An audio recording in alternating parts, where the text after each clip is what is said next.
Hey everyone, SpecialService here, and welcome back to the finals. More than a couple of days ago, we received the teaser trailer for Season 4, and the first blog post detailing some of the major additions coming to the game for the upcoming season. In this video, I'm going over things that weren't mentioned in the blog post and everything else that was in the trailer. I have a massive list of all the features coming to the game for this season, including some that my fellow community members might have missed. No detail that I could find will be skipped in this video, so buckle in, there's going to be a lot to cover. Naturally, we'll go over the blog post and then the teaser where it's applicable, but I'm not here just to read the blog post word for word.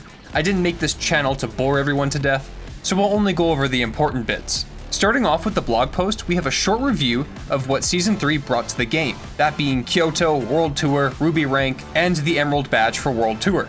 And they acknowledge that switching ranked to Terminal Attack was a misstep. While a sizable portion of the community might have enjoyed the game mode, I agree with Embark's assessment that Terminal Attack isn't the right game mode for ranked in the finals. It doesn't really embody what makes the finals such a unique game opposed to all the other ones out there that you can play right now. It's not just about Counter-Strike with destruction. That's not really what the finals is in a ranked setting. The finals is the ultimate form of player expression through gameplay and tactics. With mountains of gadgets, abilities, and weapons, and a completely destructible environment that's synced across every single player, that's what makes the finals so unique, and Cash Out the best game mode that exploits that potential. Cash Out being the game mode of the finals is a hill I'm more than willing to die on, but I digress. The blog post continues to talk about all the feedback they received during Season 3, and it seems they've taken most of it to heart. It seems like Embark is really aiming for that Season 0 feel of the finals for this season. The renewed emphasis on sponsors and contestants in a fantastical digital arena brings me right back to the closed betas and feel of Season 0. It feels exactly as Embark describes it here, a homecoming, not just for ranked cash out, but for the identity of the game as a whole. As previously mentioned, the finals and ranked cash out is back bigger and better than ever before. With all the improvements made to cash out during Season 3, ranked cash out is hitting the ground running. With World Tour also returning with new sponsored stops and badges to level up and progress through, the cash out experience has more than ever to do. Now, what would the world's greatest game show be without sponsors? It seems like Embark has finally implemented the sponsors in a way the community has been asking for since Season 1. Once you sign for a sponsor, you're signed with that sponsor for the entire season. You are committing to them and cannot back out of your contract. By signing with a sponsor, you'll be able to earn gear and cosmetics exclusive to your chosen sponsor. You're given the choice of 3 main sponsors for this season: Polto, the digital insurance company headed by CEO Quembi Rutile, and Jimo with the CEO Ichikawa Natsume, and last but not least, additct, the fashion company that transcends realities, with CEO Young Bomsao. You have to believe me, I'm pretty sure that K is silent. Of these sponsors, I already have my pick. additct has been my favorite since I saw the closed beta rewards. The blue they use for all their sponsors, that blue is just peak. And the new arena, Fortune Stadium, looks incredible. It appears to be a veritable mishmash of Skyway Stadium, Horizon, and Seoul from what I can make out from the trailers. There is so much going on in each frame where we can see the arena, most notably how the separate sections of the arena are themed after the 3 sponsors of the season. Of course, the blog post didn't go over everything, as Embark has undoubtedly saved some secrets for Twitchcon. However, we do know what the 3 weapons coming this season are. The Heavy build is getting the dual Desert Eagles, which is probably the most badass weapon the Heavy could possibly wield. Light is getting the M26 mass shotgun, essentially an underbarrel pump shotgun. You probably recognize this thing from Battlefield 4 or Modern Warfare. And despite the fact we haven't seen what it is yet, it seems like the medium build is getting some sort of long to medium range DMR, but I don't have any specifications on that yet. But I'll be sure to upload a video once I know more about it. But we also know that select weapons are getting optional sights. We've already seen that in the teaser, the AKM is receiving a red dot sight, the same one that's on the XP54. You can even check, the model is the exact same. And this might mean that weapons like the FCAR and the XP54 might have the option to remove the optics that are already equipped. As has already been mentioned by previous community members, the XP54 didn't originally have a red dot sight on it in the closed betas. It just had iron sights. It would be really cool if players had the ability to choose whether or not they like a red dot sight on their weapon. Now, hopefully choosing to have a red dot sight doesn't affect the handling of the weapon itself, because if optics did affect something like aim down sight speed, and I don't think this is going to be the case, but I could be wrong. However, the reason I don't think this is the case is because Embark would have had to implement a sort of attachment system that would affect the weapon's stats if you added or took away attachments. And that seems like a really big ask after Season 3. And yes, I do think weapon attachments in the long run would be a great step for the finals to take later down the road, but right now, I think what they're doing is smart, just by introducing attachments piecemeal to the game. If this season does really well with sights, who knows? Maybe next season we'll get something like a muzzle attachment or a grip. But this is wishful thinking, so don't take any of this to heart. Just think about it in the back of your mind for now.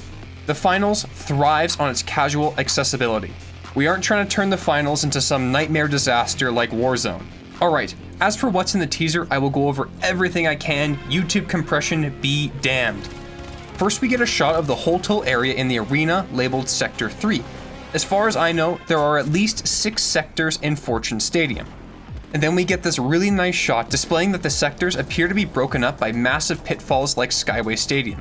Here we can see that both Njimo, Holto, and Assault are connected via zip lines and jump pads.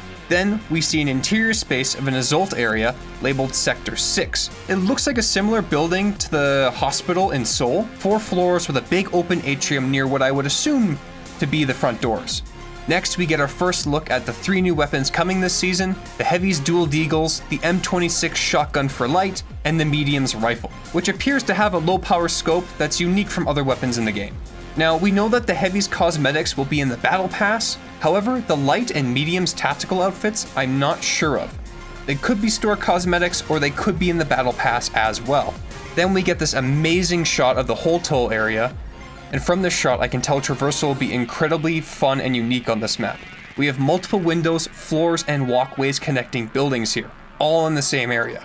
A common theme you will see with this map is that there are slight elevation changes everywhere. There's always a power position, no matter where you go, it seems. In the next shot, we get a look at another part of the Holto area, reminiscent of the curvy railings in the mall in Seoul. And we get another look at 3 cosmetic sets for the season: a paintballer, a fencer, and a baseball player. Right after that, we get 2 incredible shots of the Assault section of the map, with 3 separate floors and what looks like bridges connecting them, and possibly an open gymnasium or just a large open room on the right. And clearly here we can see that the AKM has its sight equipped here, and as you can see, it's the exact same as the XP54. The next 3 shots are rapid fire shots of the area in the Assault section of the arena, another 3 new cosmetics of what appears to be some sort of soldier set, cowboy set in the middle, and what might actually be a real cowboy set for those who didn't play the Smoking Guns event. Next we get to see the dual eagles in action, and an amazing shot of the arena from a distance. It looks like there might be 3 sets of platforms here on either side, which means that the arena could be broken up into possibly 9 separate buildings and platforms. And in these quick cuts, the frames of importance are the Ospu's baseballer, the fencer, the lady in the hat, this freaking sweet looking dude in the cowboy hat with a mustache. No matter what this set costs, I'm buying it. Number 18 soldier, that tactical medium set with the net over the helmet, the tactical light with the night vision goggles, and of course, the poster boy of Season 4, the Heavy with his deagles. And that's it. That's all we currently know about Season 4. Until they drip feed us a little bit more information during TwitchCon, I don't think we'll know anything else until then. I cannot wait for it to come out. It just looks so good, and I can't wait to try out the sponsor tracks. Part of me does hope they show us what rewards we get before we sign the sponsorship deal, but whatever happens, I'll be happy, because finally there's more Assault clothing in the game. And alright, that's all I've got for you guys this time. And if you guys haven't already, please do subscribe to the channel. And to like the video, it genuinely does help out the channel a lot. There are going to be bucket loads of more content when Season 4 finally releases and we know more about it. I can almost guarantee that on day 1 I'll have a video out about Season 4, so don't forget to subscribe so you guys don't miss that. If you guys haven't already, join my Discord linked in the description below if you want to join me for some games of the finals when Season 4 releases, or if you guys want to join me for the preview of Season 4 during TwitchCon. I wanted to thank you guys for helping me reach 1,300 subscribers. The absolute insane level of growth my channel has experienced over the last 3 months has been incredible, and it's all thanks to you guys. So really, I can't thank you enough. And other than that, guys, I will see you all next time. Peace.